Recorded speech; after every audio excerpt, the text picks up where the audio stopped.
Okay, are we live? I think we're live. Okay, everybody. Hey, welcome to the Education of a Weaponized Man podcast. Once again, I am joined by two of my coaches. We have Dustin Doderay, Brad Vandalite. And on tonight's strategy session, guys, this is going to be really, really cool because I'm going to kind of throw you guys in the hot seat. And I got a series of about 10 different questions. I got a few more written down as well. We'll see where we're at with time. But I'm really interested on getting your guys' perspective on a lot of different things. I often, obviously, I'm on here sharing my perspective, and you guys are breaking things down with me. But I thought it'd be really interesting for people to hear your guys' perspective. And again, I gave you guys, I think, 15 minutes. I sent over the questions that I was going to ask tonight. So I just want your organic responses to these questions. I think it's going to be really good. I think it's going to provide a lot of insight to people. And I'm really looking forward to it. So I'm going to cut to the intro. We'll be back in 60 seconds with tonight's Education of a Weaponized Man podcast, and we are going to interview the two coaches tonight. So stay with us. Many people understand that they can at any time become the target of a violent criminal assault. These same people know that they have a life, family, and property worth defending. Criminals understand that violence is its own language. Violence is not the sport of competition. Violence is not the art of fighting. Violence is about one thing: destruction. There are those who believe that violence, even in self-defense, is morally wrong. Then there are good people like you who know that defending yourself, family, and others, as well as your property, is not only a personal right, but a duty within a civilized society. Understand, violent assaults are won before they occur. People who learn strategy survive. People who do not will not. For those brave people who believe life is precious and worth defending, welcome to the Education of a Weaponized Man podcast. All right, guys, we are back. Okay, awesome. Listen, let's jump right into it. Like I said before we cut to the intro, tonight I want to throw you guys in the hot seat. I want to ask you guys a series of different questions, and I want to get your guys' honest, visceral response, and we're going to jump right into it. So the first question that I'm going to have is, again, I'm just super looking forward to you guys' answers, but what do you guys actually think is the most important part or the most important ingredient or the most important thing that a person needs to have when it comes to learning to defend themselves? Dustin, why don't you go first? Okay, Brad, why don't you go first? Dustin, we can't hear you, buddy. Hear me? I can hear you. You Dustin's going to have okay. to probably log in and log off again. So I'm just going to repeat the question. So the most important ingredient for somebody to defend themselves. Well, the ingredient, the important thing, it depends. I guess it depends on what your answer is and what you think they need. Is it a thing? Is it an ingredient? Is it a mindset? It is a physical skill set, an attribute. What do you think is the most important thing people need today when they're, if they're even thinking about learning to defend themselves or to defend themselves? I think that it is an understanding. The most important thing in my mind is understanding what you're actually up against.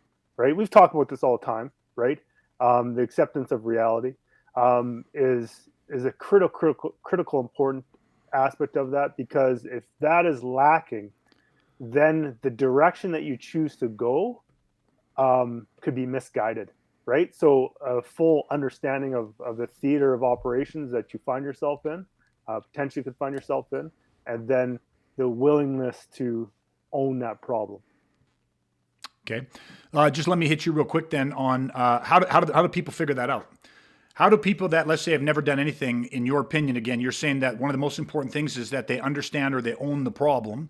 How do they know whether they actually own the problem or not? Well, I think there's a lot of misguidedness out there. Unfortunately, I think the way that most people actually really own the problem is they've experienced it.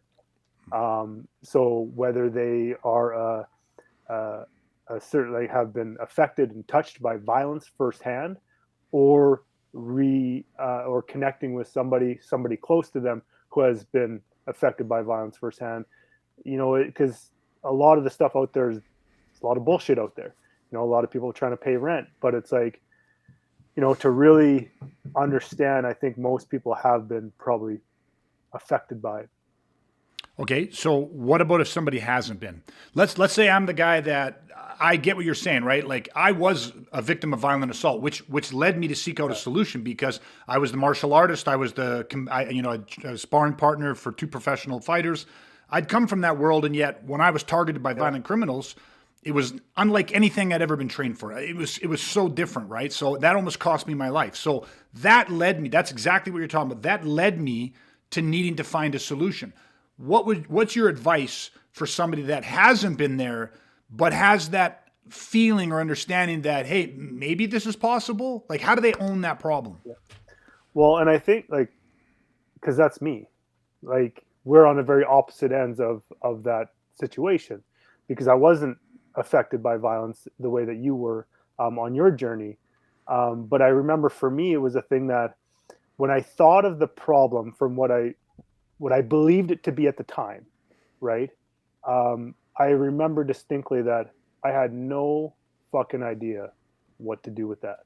And that kind of route that brought me to a place where I'm like, I need to find something that is going to help me deal with this problem. And when I went to look, I looked at traditional martial arts, and that didn't resonate with me. It didn't seem like it was going to solve the problem of me being attacked by violent predators.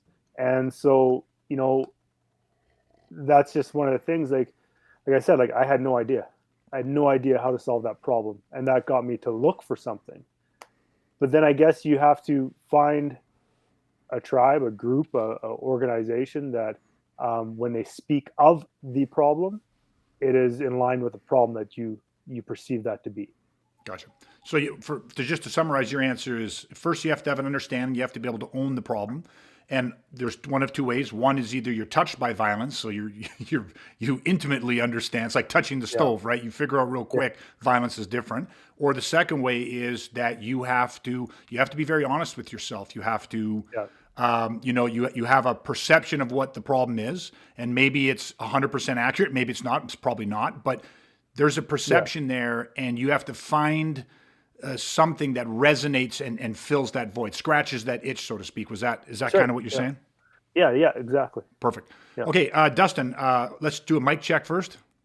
Yeah, can you hear me Perfect. this Yeah, time? awesome. Okay, Yeah. I'll just repeat the question real quick to you. But so, what do you think is the most important thing, the attribute, whatever it is, when it comes to learning to defend yourself? What's that most important thing from your perspective? Yeah, what I tried to say when I had no sound was when I read that list of questions you sent, just really quick, with my entire 15 minutes of prep time, I honestly probably spent 13 minutes thinking about this question. Well, there you go, Where, and it came up first. where the rest of them were like, oh, this, they're effortless. Gotcha. And the reason I struggled with this one is it sort of felt similar to if you were like, what's the most important ingredient in baking a cake? It's like, well, they're all in there for a reason. Do Gotcha. you know what I mean? You can't just Yeah. start taking it out and still have it turn out the same way, right? So Yeah. I was bouncing around because I'd be like, oh, it's this. But then I'd start to think about something and be like, yeah, but is it that? And so I don't know, I'm going to kind of answer in a bit of a different way than what Brad did. And it's just sort of like what I sort of came down to is I'm like, I think it's a couple things. It's kind of like I went between just the fact of taking action. Like at one point I was like, well, it's the decision, right? Like the single most important thing to learn to defend yourself was the decision that you need to learn to defend yourself. I'm like, well, no, because lots of people make the decision and go nowhere with it, right? So then that led me to think, well, no, it's taking action. You have to actually take action and do something. And it's like, well, yeah, but what are you going to do? Because you can't just do anything.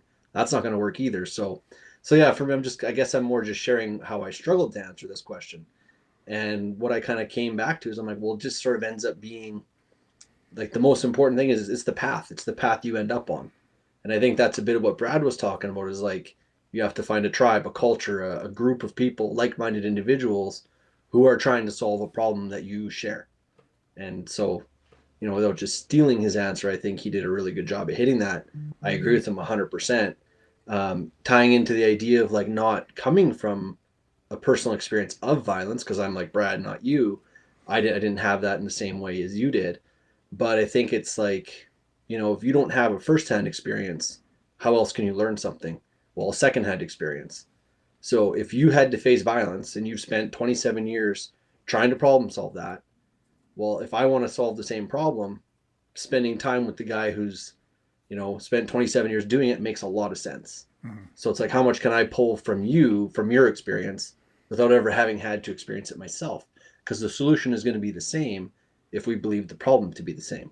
Yes. Does that make sense? It makes Right? Which is what 100% Brad sense. said. But Yeah, no, and I'm just going to paraphrase back to you so that I make sure that I'm hearing it right as well as everybody else. But the two things that really stood out is one, taking responsibility and action.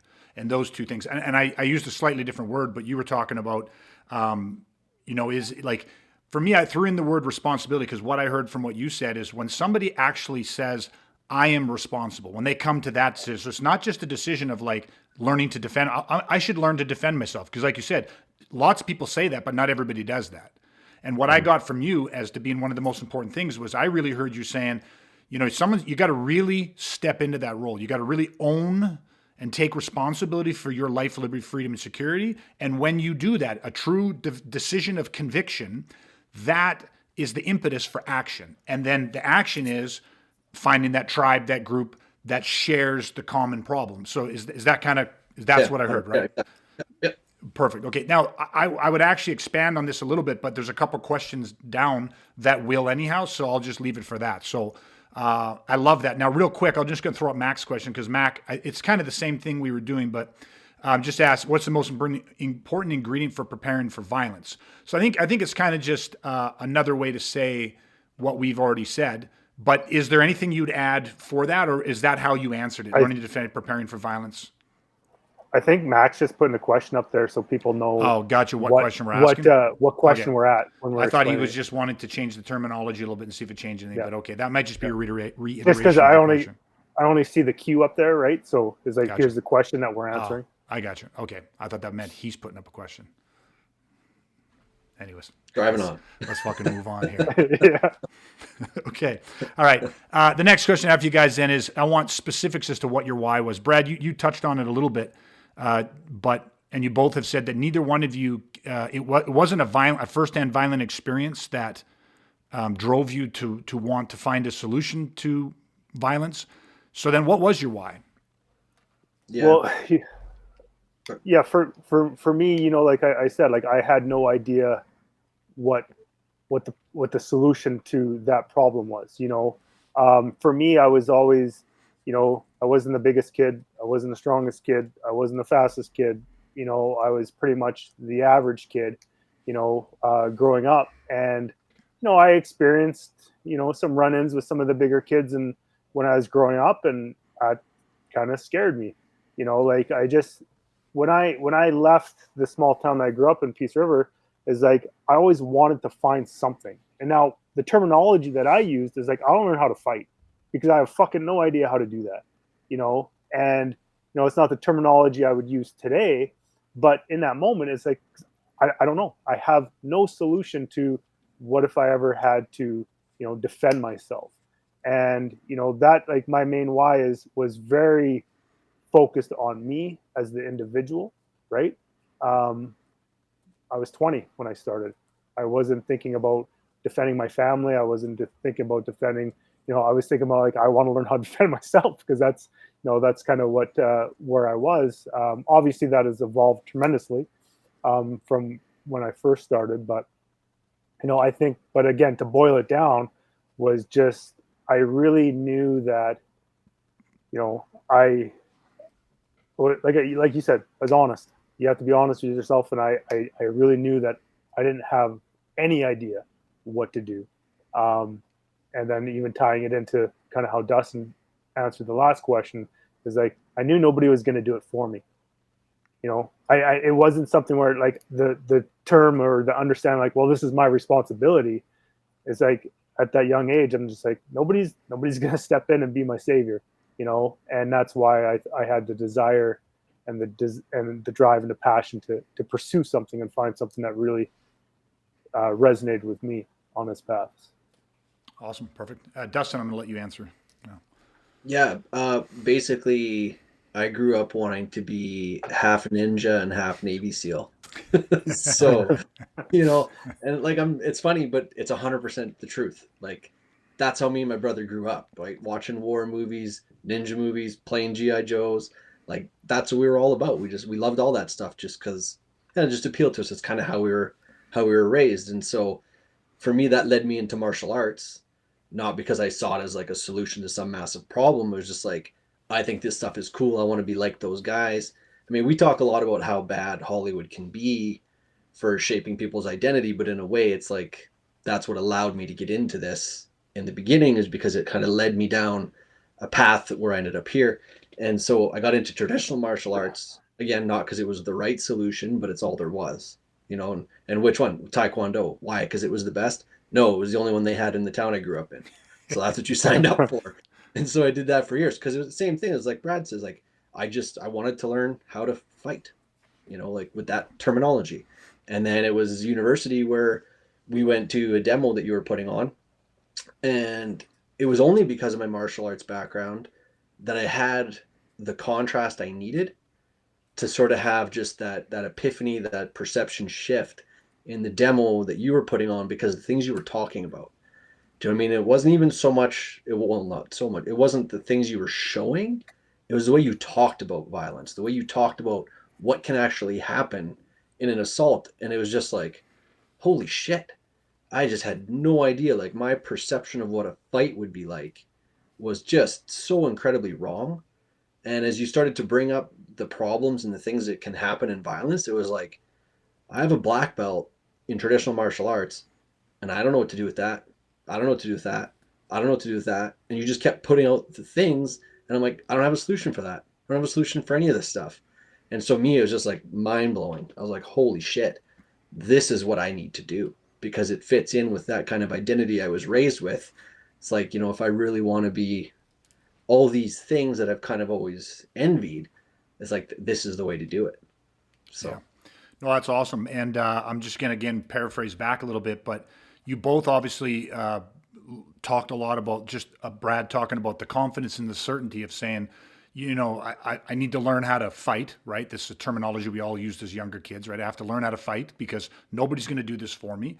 And then Dustin, I can relate to both, and I'm sure as both you can, but I also grew up, you know, you watch the Bruce Lee and Chuck Norris and you know, soldier, like war movies, and you know, and you link part of your self-image to the character traits that these individuals have. And so I had a primal interest in this, and I just want I'm going to throw this out there and just get your guys' quick feedback on it. But from what I've heard you guys in your answers to both the first two questions, it really comes back to me for where like you really need to have that hard reality conversation. You know what I mean? Where Dustin, like, and that the ninja movies, and part of your image links to again this nobility, this strength, this courage of these characters that have the ability to defend themselves or other people or whatever. And it just you know, a lot of men, a lot of people link to that, and we want to be those types of people. You know, you look at what's going on in Russia and Ukraine, and you look at people that are leaving their spouses and staying to fight. Like, I mean, these are qualities we all want to possess, and it's easy to say, but it's not always easy to do and to live. So, but I keep hearing you guys come back to those accepting the hard realities and how important that is, because even in that demo, Dustin, you know, you weren't just there satisfying a self-image thing. You were hearing problems and willing to accept that I don't know what this is. Like, I don't know what I would do with that. And that's that hard reality. So would you guys agree with that? And if you want to just expand on that at all, then great. And if not, we'll push forward. 100%. And I think too, it's important to point out for people that I didn't show up to that demo because I had a problem with where I was at. I thought I was in the right place. Do you know what I mean? So you don't always have to be seeking the answer to run into the answer. Do you know what I mean? So it really was accepting the hard realities. I just didn't know they were realities. I didn't know there was something out there that I was missing. So no, I think that's awesome. Yeah, Dustin C from my first teacher. Yeah, and isn't that funny? We'll just throw that out there. This actually comment from Shane is Dustin actually taught him when Dustin was teaching as a black belt in Taekwondo. Actually taught him as his first student. Many years later, they both found their way separately, individually found their way to me, and are now training together again. So small world and a small little circle. That's funny. Okay, the next question then I want to throw to you guys is, What do you guys, from your perspective, see as, if you can, this might be the top three things or it might be one thing, but what do you guys see as the top threat to people's safety in the world today? I know it's not a small question. I mean, Yeah. it could be a big answer, but just To me, it's, viscerally, if you can put down to one or two things, what would it be? yeah, the first word that hit me was denial, Yeah, me because too. Interesting. that's what you see everywhere. And I mean, to me, it's like, I don't know if it's 100% or 99.9% of people that don't train for violence is because of denial. Like, I don't know how else to put it, but it's like, I don't know how you could walk around and have any other reason as to why you aren't weaponizing, why you aren't taking responsibility for your own safety, your family's safety, other than denial. You know what I mean? Well, Brad, you answer first, and then I'll circle back here. Yeah, well, I'm exactly with Dustin on this one. Like it's when I saw the question, when you just asked the question, I'm like, it's denial, because it doesn't matter what it is, you know, no matter what people face, it's like if they don't accept that they're facing it, it's going to destroy it, and that's in it's in a lot of aspects of life that rings true as well. So, I think denial again is the biggest threat to people's safety for sure, Okay. and not accepting the realities. Perfect. Then let me follow up with this question then. Why do you think that denial, if that is the single greatest threat or one of them, then why do you think so many people are accepting of denial or use denial? Is it in your opinion, is it unconscious? Is there no evidence? Is there no proof? Do people, are they living their lives free from any type of violence? Like, is it they have a narrow perception where it's just, I've never had anybody put a knife to my throat or pull a gun on me or shoot at me. Like, why do you guys think denial? Because I understand why you think it's hazardous to live in denial because there's danger in the world. But is there anything else is there any contributing factors as to why you think so many people use denial? I think there's a lot of justification in terms of, a lot of conversations that I've had in the past is like, yeah, but what are the chances that that's going to happen to me? I think people like um, I think a lot of people like it's still denial, and they discount it, they minimize it, because they're like they read the paper, and in that moment they're like, yes, this happens. This obviously just happened because I'm reading about it, I'm hearing about it. It happened in my city, my town, my country, whatever it happens to be. But then they look at it and they're like, well, in Edmonton, there's 1.5 million people. So is this something that I'm going to face because I go to work, I go to the grocery store, and that's all I do? So what are the chances I'm really going to face this? So I think there's a lot, like all the characteristics of denial, but especially like minimizing the fact that I think people think that, like, yeah, it happens, it can happen, but what are the real chances that it's going to happen to me? And that allows them to move on and not and definitely not lose any sleep thinking about it. Yeah. Well, let me throw this out there then. How big of a role do you think conditioning has played within our society from the angle of belief that our safety is somebody else's responsibility? Like, do you believe that 100%. society has been conditioned Yeah. to believe that they are not meant to protect themselves? Like, can you guys Yeah, talk on that a little bit? yeah, for sure. Because how many people are taught, don't hit. You know what I mean? Like, it's not, it's broad statements that are made, right? Like, hitting is wrong, and it's like, well, yeah, in a lot of contexts, sure, but in certain contexts, it's 100% okay, right, moral, ethical, legal. Do you know what I mean? And Yeah. and that's not taught to kids. Do you know what I mean? Like, I was very careful, with raising our kids, to say, like, if my son takes a swing at my daughter, I might say, don't hit your sister because of this, this, and this. But it wasn't just don't hit, because there's certain circumstances in his life where I'd be 100% okay with him trying to defend himself, right? And we're not raised that way, whether it's in school, whether it's parenting, whether it's TV shows, it doesn't matter. It's from a very young age, it's don't hit. It's very hardened rules against what might be perceived as violence, which really in reality is self-defense. So I think there's for sure a lot of conditioning that's happening under the radar. People aren't necessarily aware of it, but Yeah.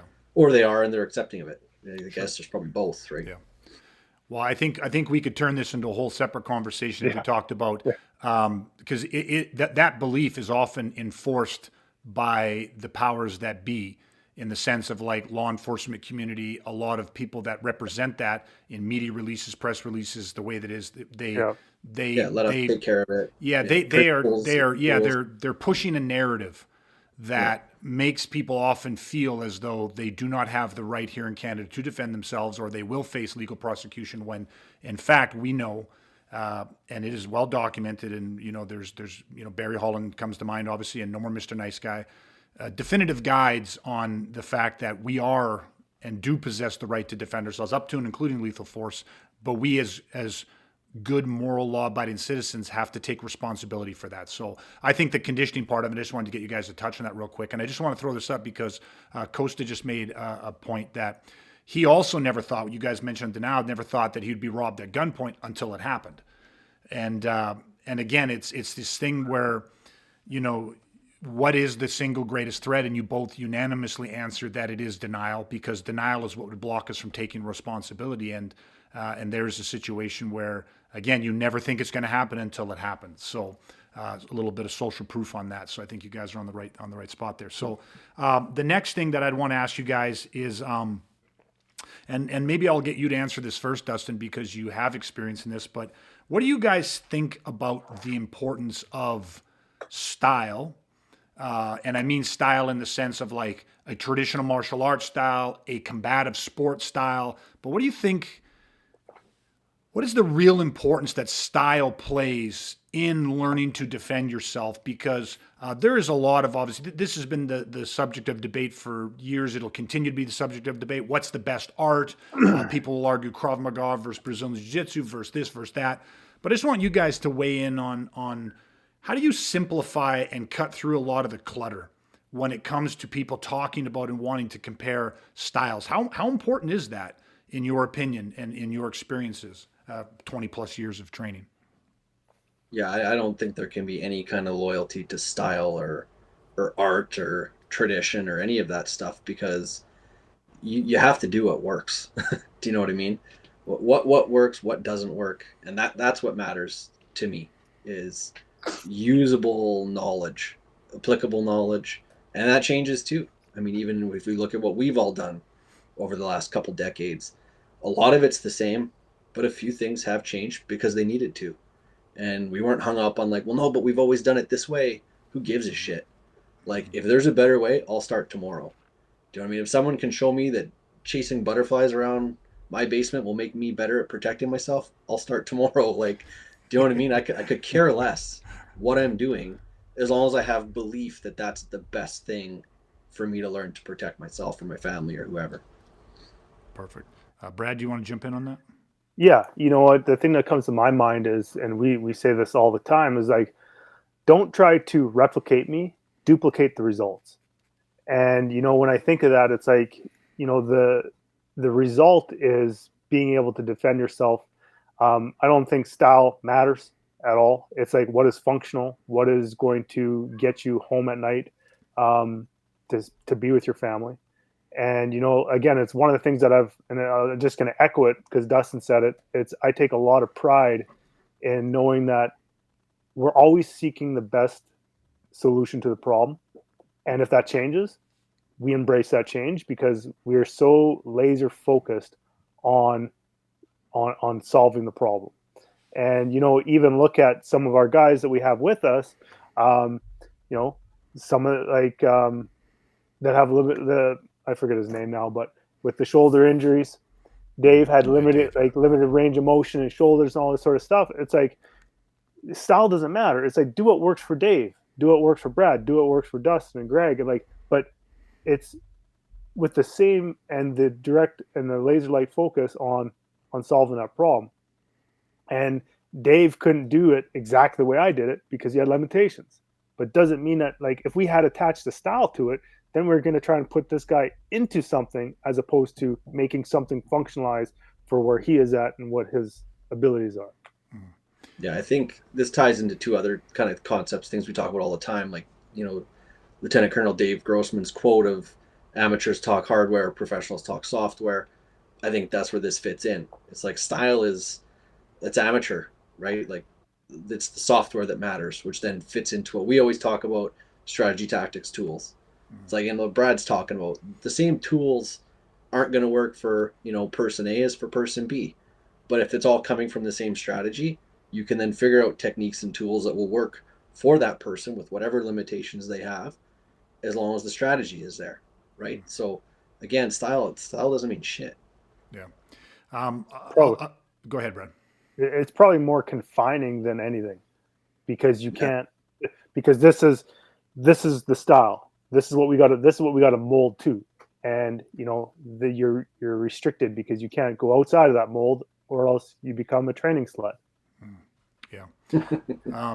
I'll get you guys to expand a little bit in this, because there's a couple things that you said in your answers that I picked up on. And at the beginning, Dustin, you just talked about like only caring about what works. And I just want you real quick, maybe I think, to expand on the importance of, because again, what works, but what works for what? So if you could expand on context determines the content, I think that would really help deepen your guys' answers for a lot of people. And I want people to hear this and understand this. Yeah, so again, I think like Brad just said, like if you're trying to force everybody into the same mold by making them stick to a certain style, you're allowing the content, which would be the techniques or tools or whatever that particular style uses, to dictate how you're going to respond to whatever context you might find yourself in. Do you know what I mean? So yeah, that might work if the context you're in is in an 8-sided ring with rules and weight classes and a referee and all that stuff. Then sure, that content or that style, those techniques, tools might work for you in that situation, but that's not violence. So put yourself in a home invasion, a carjacking, Cost had a shotgun pulled on him. Someone wanted his car. Do you know what I mean? I don't think in that moment he would have wanted to be hammered into a very specific style because of the context he's in. Do you know what I mean? The context you're in has to set the content you're going to do, right? Yeah. I think an analogy that just comes to mind based off your guys' answers is I look at this again. I'll reference the Russia-Ukraine situation, and I just put myself into this situation where, as a civilian, if I am saying I will stay and I will fight and I will defend, what are we defending? I mean, of course, they want to defend their country. But as a civilian, like there is armed forces, and the armed forces are coordinated. They have the equipment, they have the tools, they have the command structure, and they are going to be an organized, conventional defensive force. As a civilian, I could put on a uniform, pick up a gun, and I could try to integrate into that machine, that mechanism. But without the training, without understanding the rules and of engagement and the parameters and how they do things very specifically, I would probably be fairly ineffective unless it's just providing numbers and providing a body. However, as a civilian, where I say, listen, I'll do my part. And if they come to take my little town or they come to take my neighborhood, I mean, short of them dropping in bombs from miles away, which, okay. But as we survive that, I don't need a style to be effective. Mm-hmm. I can have a strategy of counterinsurgency. I can become unconventional. Which is a lot of what is happening right now. And I just think it's so important to throw this, perception or this paradigm shift into this conversation right now, because that is how we view violence. I'm not stepping in the ring as a professional fighter with the systems in this, and I don't have to. But should they come to attack my family, there are no rules. I'm limited if I try to conform to a style. Now, this is what I feel like your guys' answers are. Like, this is what you're saying, and you can expand on this if you want, but I feel it's important that when we talk about having the strategy, and Brad, you referenced Dave having limited mobility in his shoulder. Well, we are not we don't punch in our system, but yet you can absolutely punch in our system because we're not worried about a style. We're worried about saying, like, again, if I know there's elderly gentlemen in the Ukraine that stayed to fight because he's like, I'm healthy and I'm 80, but I can do something. but he's not going to walk to the front line. You know what I mean? He's going to do things that at 80 he can destroy infrastructure. He can interrupt supply lines. He can take people out. Like he just, especially if he's free to use this, which is the greatest concealed weapon, which is the human mind. And if you're defending your neighborhood, you're going to have a capacity to think evil. Not evil for the intent to want to destroy, but evil for the intent and based off love to save, protect what you love. Whether that's your home, your neighborhood, and it's not about the building. The building can be turned to rubble by a rocket, but it's the idea of what that means. And I really think it's important that in this, when the conversation of style comes up, Paul used to put it to me this way: go outside and look up at the moon. Is it a Russian moon? Is it a Canadian moon? Is it an American moon? I mean, if you're an American standing in America, you probably go, that's an American moon. You know, if it's a Russian, who landed on, like, you know, in at 3 o'clock in the morning when it's your life and the life of your family, you don't give a fuck what country, you know, you don't give a shit where a technique or strategy, a tool came from. Only thing you care about is that it works. And that's understanding context determines content, and that's strategy, tactics, tools. There's zero loyalty. Well, I'll jump in with a piece of, or not terminology, but a question that we'll ask ourselves in determining what we want to train, let's say on a particular day. And you can apply the exact same thing to, like, well, what should I do to learn to defend myself? And that question is, what's going to get me killed the quickest? Right? We ask ourselves that all the time. Yeah. You know, when you have people come in, Greg, for training, that's the first thing you're asking yourself. You might watch them move around and do some things and be like, what's going to get these guys killed the quickest right now, where they are in their training right now? Yeah. And then everything that entire training session or multi-day session is spent trying to fix that problem, right? And it's the same thing when it comes back to, like, the style thing. It's like, well, what's actually going to get you killed the quickest out in the street? Well, then that's the things you need to be doing. You know, these are the certain strategies, tactics, and tools you need to prevent that. Yeah. And that can't be limited by a predetermined style that doesn't address all the different contexts of violence. Yeah. Or an instructor's preference, or a style, or a master's, or a curriculum. Yeah, exactly. Yeah. Okay. Okay. Shifting gears just a little bit then. Let me ask you this. How has over 20 plus years, each you've been training for 22 so years, coming on 23 years, how has this weaponizing process influenced you in your life over 2+ decades? And again, I know it's a big question, but I think it's important to shift gears a little bit and just talk about what are the benefits? Why are you guys still training 20 plus years later? And so how has it influenced and created the person you are today? And is it still influencing you, or is it now, are you guys repeating things? Is it just now like, no, I we don't have belts in our system, but I got a black belt 7 years in, and then now I'm the master of this stuff. Like, how has it influenced you in your everyday life? And is it still continuing to influence you to this day? Yeah, it is a big question, right? Like, it's, when I think about it, starting this journey has allowed me to be, to develop the man that I want to be, right? Not by accident, right? But with conviction, with focus and dedication.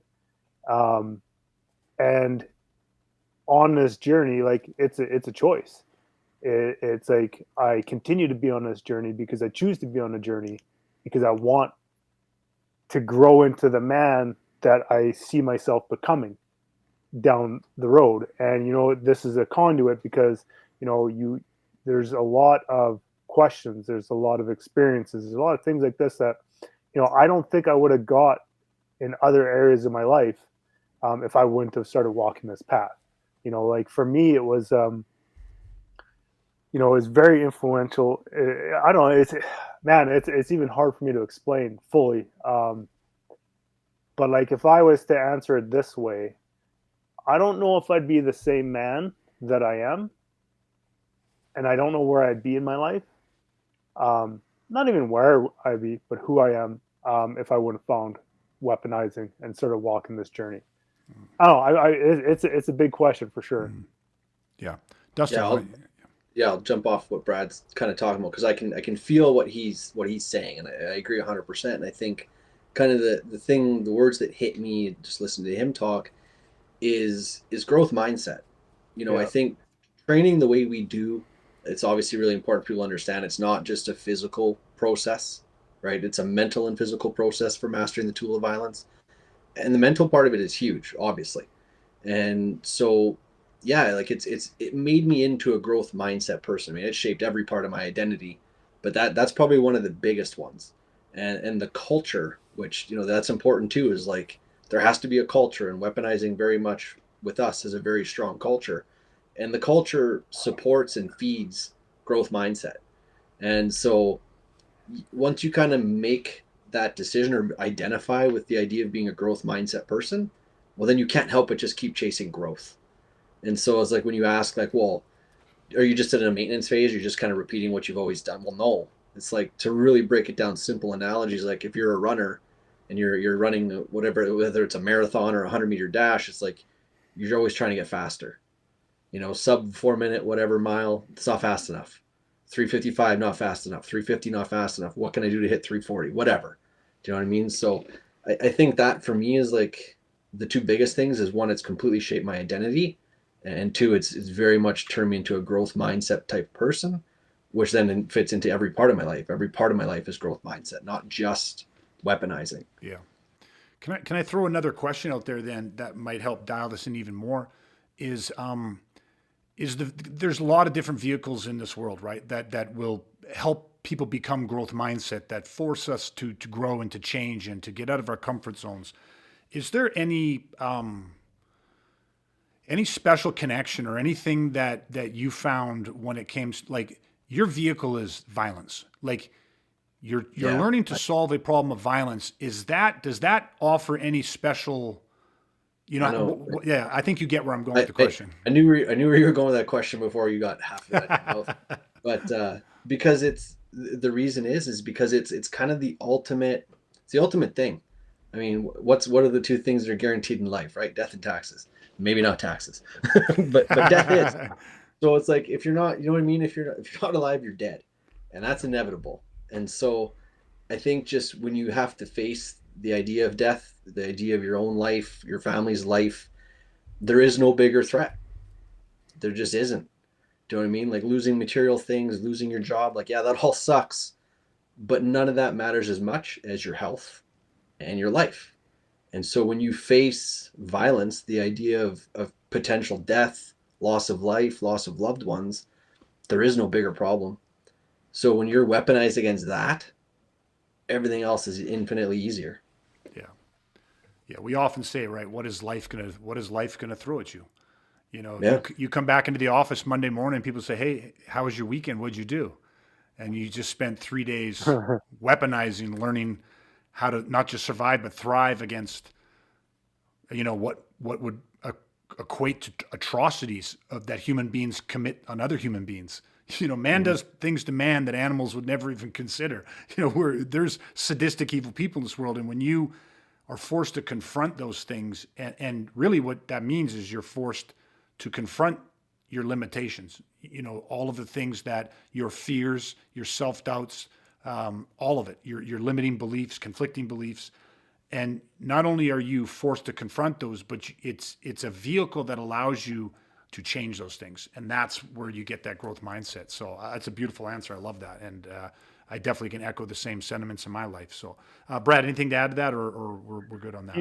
You know what? Just real quick is I've often thought about this, going back to that 20-year-old that started weaponizing, and it's like I was like, dang, I just want to learn how to fight. Do you know what I mean? Like Yeah, when I look, I'm like, that's kind of, again, that was the terminology that I had, and it's like, but I didn't know that like in that moment when I first walked through the door, per se, is I didn't know that was going to be a catalyst for how I chose to live my life, well, to mold my beliefs and my values, how I want to be in relationships with my wife and my daughter. Like I didn't know that was part of what walking through that door meant. Like again, like I know Dustin said, he's like, this mold has affected every part of my life, and it has to, yeah, like because you're you're creating identity, you're molding identity. Not even creating, you're not molding, you're choosing the identity that you Mhm. how you want to be in this world. Yeah. Yeah. Yeah. It's powerful to choose your destiny, choose your self image, to forge and create the beliefs that mold you into the man you want to be and how the impact you want to have in this world and your relationships and how you live and walk in this world, right? So that's powerful. Yeah, I want to just Um, highlight. I want yeah. to highlight the fact that Brad corrected him, not corrected himself, but like specified, like not molding, choosing. Yeah. I think that's super powerful. Like that was worth repeating. You repeated it. I wanted to repeat it. Yeah. I'm like, you choose it. Do you know what Yeah. I mean? Because you hear so much in life, people go, I don't have a choice. It's like, fuck that. You always have a choice. You just don't like the choice. Yeah. Do you know what I mean? So I like that he Yeah. went Yeah. until he found that word, because it's a powerful word. Like you Yeah. choose this identity 100%. Yeah. And if it's hard, do it hard, right? So, okay, just on a little bit of a lighter note, then we'll get ready to wrap it up here, guys. I have probably 4 more questions. We won't get through them all, but just real quick, do you guys have a favorite thing you like to train? And this was kind of a trick question because I know Yeah. this is not as easy as what people might think. But do you have a favorite thing to train? I already answered it. I said, what's going to get me killed the quickest? Bravo, I love it. Yes, Brad, how about you? Yeah, no favorite things. Yeah, isn't No, that I and why no favorites? Answer that for people. Why do you like, come on? You must like the ground or the sticks better than the why no favorites? How can you honestly say that? because it focuses on the problem. We're focused on preparing yourself the best possible way to face that problem. And it's like Justin, the question is like, what's going to get me killed the quickest? Now, do I enjoy the process? Do we have fun doing it? Yes, absolutely. I enjoy all the aspects of it. And just because like I find it as fun as hell, but it's also very focused. What's going to get me killed the quickest? And I enjoy that. I think, again, it ties back into that growth mindset thing. It's like, Yeah. what gets me the most excited at the end of a day of training or in the middle of training? It's the aha moments, it's the epiphanies, it's the growth. Yeah. And so as long as I'm getting better, I'm getting exactly what I want. That's what's fun to me. Yeah. So whether it's on the ground or weapons or stand up, long range, close quarter, it doesn't matter what strategy we're working. If there's growth there, I'm having a good time. Yeah. So, yeah. Well, And it's almost like when you finish training and you're getting in your car or whatever, and you're just like, you're driving away, and you're like, I'm fucking better than when I walked in the door.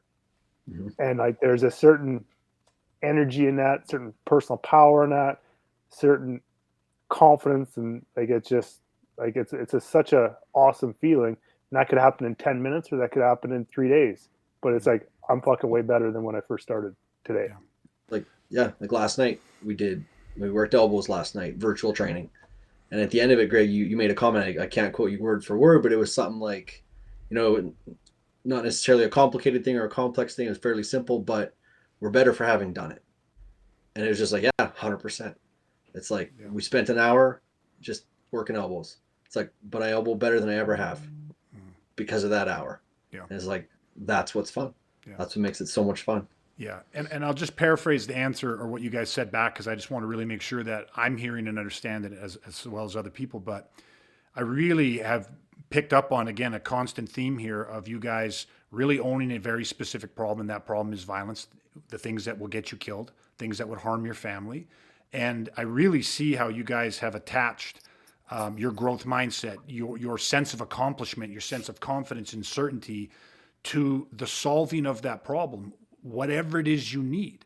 Because over obviously 23 years of having the pleasure of training with you guys, we've had times where we come in fully expecting to train one thing, let's say the ground.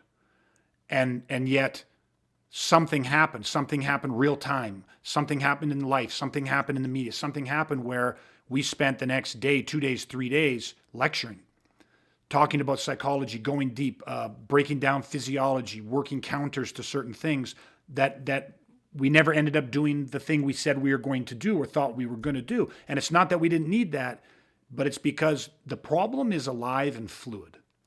And you have to have your finger on the pulse of what's happening. Yeah.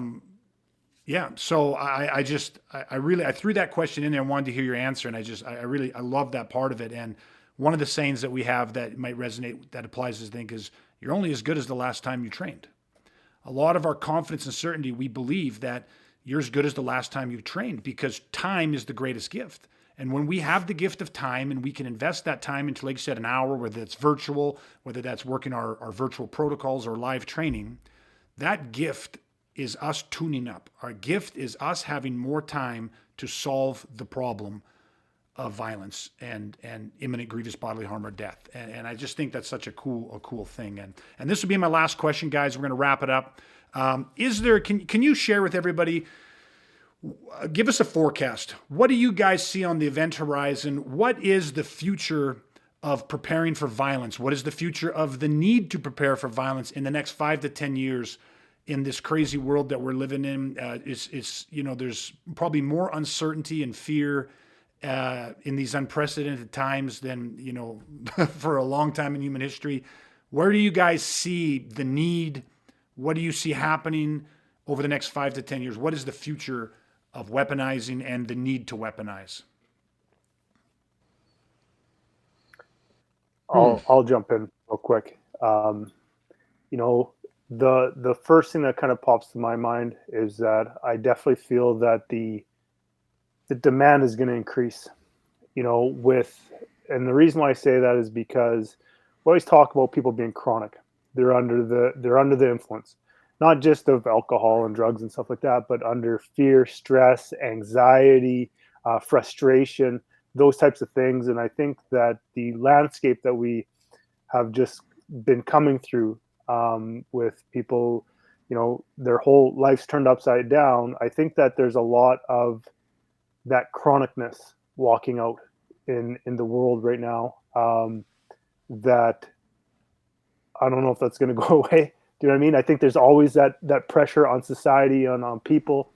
And if they don't have a vehicle to be able to understand the situations that they're in, it's very easy for just a normal, good, everyday person that is under the stresses and chronic stress and anxiety to do something that they regret, that they lose emotional, mental, physical control. And so whether that the need for weaponization is solely on protecting yourself from violent criminal assault, but also protecting yourself from the chronicness of stress, anxiety that is constantly being put on us in our daily lives, that I don't think that that's going to go away. I don't think a utopia is just around the corner. So it's just, I think that is an aspect that we need people to understand how to deal with. So it's on kind of both sides of the spectrum. If that makes sense at all. 100%. You're saying that not only do we have to prepare for violence, but also what we call the fook of life, the fear, the uncertainty, the chaos, and the erraticness of life. And that's where the demand is going to be, because the world is that chronic stress and pressure and these unprecedented times is there's no, I don't see the end in the next little bit. So Dustin, how about you? Where do you see the next 5 to 10 years? Yeah, I think would be kind of interesting. This kind of echoes a little bit off of what Brad was talking about, but if you look at kind of what society has had to go through over the last 2 years, and now who knows how long with what's happening over in Russia and Ukraine. But it's like, if nothing else, one thing that's become pretty apparent is like how integrated the world is when it comes to like supply chains and everything else. I think that's been very much an eye opener for people, is all of a sudden they're like, oh shit, like self-sufficiency, self-reliance is all of a sudden on people's radar. Yeah. In a way that it never has been before, at least not in my lifetime. And so, you can't help but think, well, does that not also going to then start to apply to the person?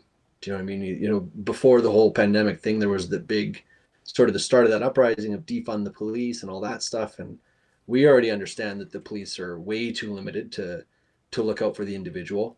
But then you start hearing stuff like that and they want to decrease police forces. Well, that's only going to echo the problem, make it infinitely worse. So yeah, I don't know. I think that whole self-reliance sort of identity, I think has been sort of forced to the forefront more than ever before. And I think that'll fit right in line with personal safety too. Yeah. I agree. I love your perspectives and stuff. And I agree. Again, the times are tough, unprecedented times for a lot of people. I don't see that pressure alleviating. I see there's right now, especially a massive potential for a pretty significant increase in fear and uncertainty and chaos in this world. And we've seen what happens when people want to fight over toilet paper and hand sanitizer.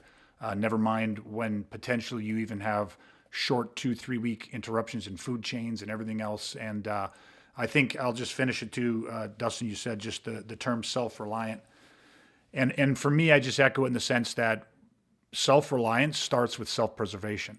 I know Costa is involved heavily in emergency planning and emergency operations in crisis, natural, mechanical, as well as human crisis. And one of the things he always talks about is that in any type of crisis, security is always going to be one of your first priorities.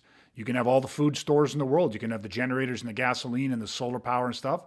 And the second, dirty, hungry, starving, cold, wet people are see you clean and comfortable and heat coming from your house or smoke coming from somewhere, they're going to come to share or take what you have. And again, we've seen, the human mind has a capacity to think evil, has a capacity to intensify things very, very quickly. And again, if we truly want to be self-reliant,